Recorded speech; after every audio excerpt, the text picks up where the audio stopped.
Hello everyone, আসসালামু আলাইকুম। আপনারা সবাই কেমন আছেন? আশা করি ভালো আছেন। তো আজকে আমি একটা জিনিস বানাবো, নামটা আসলে জানি না। তো একটা ব্রেড এখানে পানিতে ভিজিয়ে পানিতে নিয়ে নিয়েছি আর দুটো সেদ্ধ ডিম নিয়েছি, ওগুলোকে আমরা গ্রেট করে নিয়েছি। এরপর এখানে আমরা অ্যাড করছি পেঁয়াজ কুচি, তারপর দিয়ে দিচ্ছি লবণ, এরপর দিয়ে দিচ্ছি হলুদ গুঁড়ো, এরপরে মরিচ গুঁড়ো দিয়ে দিচ্ছি।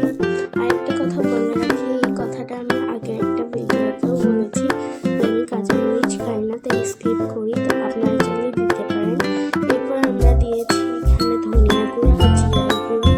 তো এরপর এগুলোকে সবগুলো একসাথে মিক্স করে ভালো করে মশলাগুলো দিয়ে তো একটু তো এখানে আমি মিক্স করে এবার দিয়ে দিচ্ছি কর্নফ্লাওয়ারটা দিয়েও আমরা ভালো করে মিক্স করে নেব। এখন আমরা এগুলোকে ছোট ছোট তো এখন আমাদের এটা মিক্স করা টান। এরপর আমরা হাতে এখানে তেল মেখে নিয়েছি যাতে বলগুলো বানাতে সুবিধা হয়। তো এখানে আমি একটু হালকা করে গোল করে প্রেস করে দিচ্ছি।